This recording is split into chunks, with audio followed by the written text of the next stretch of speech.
గతంలో చూసాం ఇదే ప్రాంతంలో ఈ యొక్క పార్లమెంట్కి ఒక మాజీ పార్లమెంట్ సభ్యుడు ఉన్నాడు.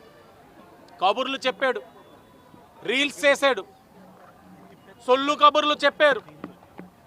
అతనికి సహకారంగా శాప్ మాజీ చైర్మన్ సిద్ధార్థ రెడ్డి వచ్చాడు.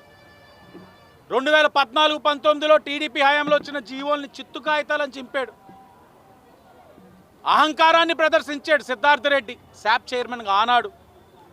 వాళ్ళందరూ అయిపోయారు.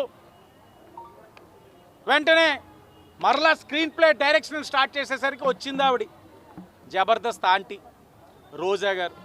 ఇదే ప్రాంగణం ఎక్కడైతే నుంచున్నామో వచ్చి శిలాఫలకం వేసేసి 4 చిలక పలుకులు పలికేసి 2 కబుర్లు చెప్పి మా జగనన్న ఇదంతా నిర్మాణం చేసేస్తాడని వెళ్ళిపోయారు. ఏముంది, ఎక్కడుంది, కనబడుతుందన్నా?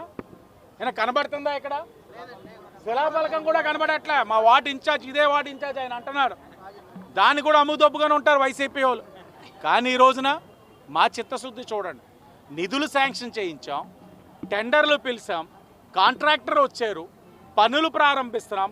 వాళ్ళ కళ్ళతోటే, వైసీపీ కళ్ళతోటే, వాళ్ళ కళ్ళతోటే చూస్తారు. వైసీపీ కళ్ళతోటే చూస్తారు ఇక్కడ ఏ విధంగా నిర్మాణం జరుగుతూ ఉంది, ఏ విధంగా రేపు క్రీడాకారులు ఇక్కడికి వస్తారు, ఇంటర్నేషనల్ మీట్స్ ఏ విధంగా ఇక్కడ జరుగుతాయి, ఏ విధంగా కూటమి యొక్క ప్రభుత్వం యొక్క క్రీడాకారుల ప్రోత్సాహం కూడా వైసీపీ వారి కళ్ళతోటే చూసే విధంగా ఈరోజు మీ కార్యక్రమం చేస్తాం. భవిష్యత్తులో కూడా చెప్తా ఉన్నాం, రాజమహేంద్రవరాన్ని క్రీడా హబ్గా తీర్చిదిద్దే బాధ్యత కూటమి ప్రభుత్వాన్ని.